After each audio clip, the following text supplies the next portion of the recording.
पर्यावरण के बदलने की वजह से कई ऐसी बीमारियां हैं जो पैदा होने के वक्त ही शुरू होती है और आम तौर से ऐसा माना जाता है कि जो ग्रामीण इलाके में लोग रहते हैं या शहर में भी जो लोग रहने वाले हैं उनके अंदर जागरूकता नहीं होती है और फिर वो बच्चे पूरी ज़िंदगी ऐसे ही गुजारते हैं, जिसकी वजह से परिवार को भी परेशानी होती है और समाज के भी ताने झेलने पड़ते हैं। लेकिन टेक्नोलॉजी बढ़ी है, उसके साथ साथ जागरूकता को फैलाने का जो काम है वो लगातार जारी है। कई ऐसी बीमारियां हैं जिसको लेकर गरीब परिवार के लोग बच्चों का इलाज इसलिए नहीं करा पाते हैं क्योंकि उनके पास वित्तीय सहायता नहीं होती है और आखिरकार वो बच्चा पूरी ज़िंदगी ऐसे ही गुजार लेता है।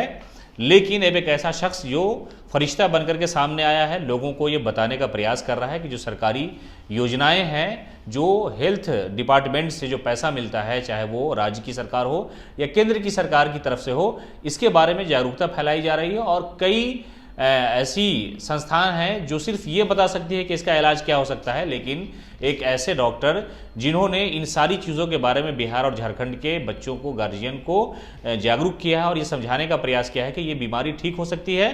अगर आपके पास पैसा नहीं है तो सरकार की जो योजना है उससे लाभ लिया जा सकता है। डॉक्टर साहब, हेडलाइंस बिहार में स्वागत है। क्या शुभ नाम हुआ आपका और ये किस तरह से आप कर रहे हैं? मेरा नाम हो गया डॉक्टर अभिनीत लाल। मैं कान नाक गले का डॉक्टर हूँ और विशेषतः कान का डॉक्टर हूँ मैं ना। हमें सब पता है कि जो बच्चे सुनते नहीं हैं वो बोलना कभी नहीं सीखेंगे, तो इसीलिए ऐसे बच्चों का सही उम्र में और सही तरह से इलाज करना बहुत आवश्यक है। और आज की तारीख में कॉक्लियर इम्प्लांट एक स्टैंडर्ड ऑफ केयर है, जो उसके लिए एकमात्र इलाज है। जो बच्चे पूर्ण रूप से सुनते नहीं हैं उनके लिए कॉक्लियर इम्प्लांट ही एकमात्र इलाज है। अगर ये बच्चों का सही उम्र में, मतलब कि 3 साल के अंदर या मैक्सिमम 4 साल के अंदर इनका इलाज हो गया, तो ये बच्चों आम बच्चों की तरह बोल सकते हैं, स्कूल जा सकते हैं, कॉलेज जा सकते हैं, अपना पढ़ाई ख़त्म कर सकते हैं, अपने और मोस्ट इम्पॉर्टेंटली अपने पैरों पर खड़े हो सकते हैं। ऐसे बच्चे समाज पे बोझ नहीं रहेंगे, ऐसे बच्चे माँ बाप पर बोझ नहीं रहेंगे। और यही तब संभव है जब माँ बाप खुद ऐसे आगे आकर मदद लें। हम लोग मदद करने के लिए तैयार हैं, सरकारी मदद है, नॉन गवर्नमेंटल ऑर्गेनाइजेशन का मदद है, सब लोगों का मदद है ऐसे बच्चों को हेल्प करने के लिए। बट पेरेंट्स को आगे आना पड़ेगा और जांच करा के उसका इलाज कराना और सही उम्र में इलाज कराना बहुत ज़रूरी है। डॉक्टर साहब, इस तरह की जो बीमारियां होती हैं उसमें गार्जियन सबसे ज़्यादा ये सोचते हैं कि पैसे नहीं हैं और कोई मशवरा देने वाला भी नहीं होता। अगर मशवरा मिल भी जाता है तो बड़े बड़े अस्पताल और ये चकाचौंध, उसमें लोग डर जाते हैं कि इस बच्चे को ऐसे ही जीने देते हैं, इशारे से ही समझाएंगे और पूरी ज़िंदगी गुजारेगा। लेकिन एक ऐसा काम आप कर रहे हैं कि आप बता रहे हैं और लोगों को ये कह रहे हैं कि आप आइए मेरे पास और हम जो योजनाएँ हैं सरकार की उसका लाभ कैसे मिलेगा, इसको लेकर के आप अवेयरनेस फैला रहे हैं बिहार और झारखंड में। जी, ये एक सेंट्रल गवर्नमेंट प्रोग्राम भी रन कर रहे हैं जिसको एडिप स्कीम बोलते हैं, और दूसरा एक प्राइवेट ऑर्गेनाइजेशन, प्राइवेट एनजीओ भी है, हंस फाउंडेशन, जो हम लोग को मदद कर रही है ऐसे बच्चों को मदद करने के लिए। इसमें जो मेन कॉस्ट आता है, जो इम्प्लांट का कॉस्ट है, जो 6.5 लाख रुपए का इम्प्लांट होता है, ये इम्प्लांट फाउंडेशन देती है या सरकार दे देती है, और जो अन्य खर्चा बहुत ही कम इसमें रहता है।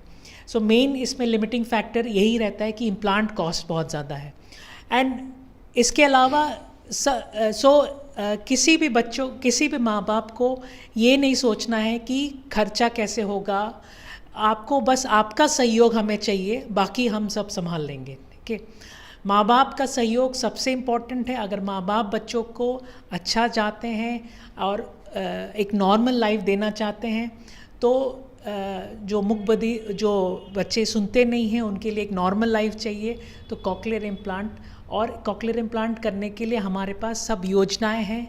कॉस्ट के लिए आप चिंता ना करें। सबसे बड़ी समस्या डॉक्टर साहब यही है कि इसकी कीमत बहुत ज़्यादा है, पैसा ज़्यादा है, इसकी वजह से लोग आगे नहीं आना चाहते हैं और बच्चे को उसी तरह से जीने पर मजबूर कर देते हैं। तो ये सबसे बड़ी समस्या आप हल कर रहे हैं कि इसका कॉस्ट इतना ज़्यादा है कि आप ये कह रहे हैं कि आप आइए, जो जागरूकता है वो हम आपको बता रहे हैं कि कैसे करना है। और ये सरकार की योजना में अगर नहीं भी होगा तो जो हंस फाउंडेशन के बारे में आपने कहा कि उस तरीके से भी किया जाएगा, तो आपसे संपर्क कैसे करेंगे लोग, आपसे कैसे मिलेंगे या कैसे बात करना चाहेंगे? सबसे पहले तो एक बार मेरे को पेशेंट देखना पड़ेगा और पहला जो टेस्ट जो होता है जिसको बेरा टेस्ट एंड ओई टेस्ट बोलते हैं, इसके अलावा हम लोग को ये इस्टेब्लिश करना पड़ता है कि इस बच्चों के लिए कॉक्लियर इम्प्लांट एकमात्र इलाज है और बेस्ट इलाज है। बिकॉज आप समझ सकते हैं एक कॉक्लियर इम्प्लांट के साथ हम लोग को उस बच्चे के साथ लाइफ लॉन्ग का नाता रहेगा। वो लाइफ लॉन्ग वो कॉक्लियर इम्प्लांट पहनेगा और वो लाइफ लॉन्ग हमसे मिलते रहेगा। तो ये बहुत ज़रूरी है हमारे लिए कि वो निष्कर्ष करना कि ये इस बच्चे के लिए कॉक्लियर इम्प्लांट ही बेस्ट इलाज है। तो उसमें पहले हम लोग को कान का सीटी स्कैन और एमआरआई करके देखना होता है। इसके अलावा हम लोग एक मशीन जिसको आमतौर में हियरिंग एड बोलते हैं, हियरिंग एड लगा के हम लोग देखते हैं कि बच्चे को हियरिंग एड से कितना फ़ायदा हो रहा है। और ये सारा चीज़ देखने के बाद हम लोग इस निष्कर्ष में आते हैं कि इस बच्चे के लिए कॉक्लियर इम्प्लांट बेस्ट इलाज है। और इसके बाद जो एक बार हम सब निश्चय ले लिए कि कॉक्लियर इम्प्लांट करना है, तो उसके बाद हम लोग गवर्नमेंट ऑर्गेनाइजेशन या एनजीओ के पास अप्रोच करते हैं कि इस बच्चे को कॉक्लियर इम्प्लांट का ज़रूरत है।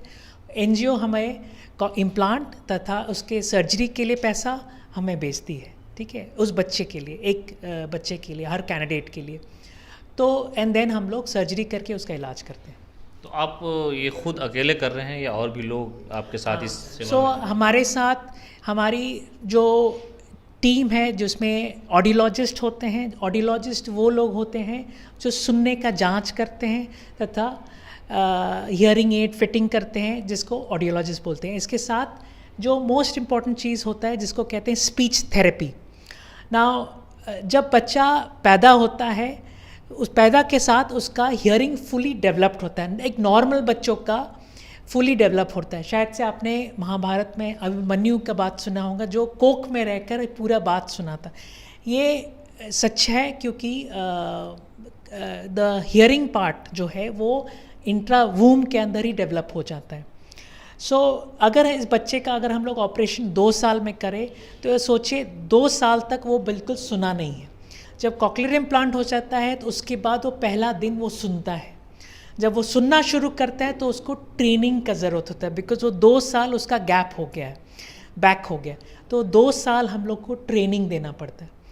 तो 2 साल ट्रेनिंग, एंड इसी को स्पीच थेरेपी या ऑडिटरी वर्बल थेरेपी बोलते हैं, जिसके लिए हमारे लिए स्पेशल टीम है जिसको स्पीच थेरेपिस्ट बोलते हैं, वो हमारे साथ काम करते हैं। तो आपने सुना, डॉक्टर साहब ने बताया कि ऐसे बच्चे जो पैदाइशी तौर पर सुन नहीं सकते हैं और जो मशीन मौजूदा वक्त में उपलब्ध है वो बहुत ज़्यादा कॉस्टली है, लेकिन इससे घबराने की ज़रूरत नहीं है। भगवान ऐसे ही डॉक्टरों को नहीं कहा जाता है, एक इसी तरह के भगवान हैं जो ये बताने का प्रयास कर रहे हैं, लोगों की मदद कर रहे हैं कि इस मशीन की कीमत चाहे जितनी भी हो, आप एक बार हमसे संपर्क करें। जो योजनाएं हैं सरकार की हो या गैर सरकारी योजनाएं हैं, उसको लेकर के हम ज़रूर आप तक लाभ पहुँचाएँगे और आपके बच्चा को नई ज़िंदगी मिलेगी। फिलहाल इस खबर में इतना ही। नमस्कार।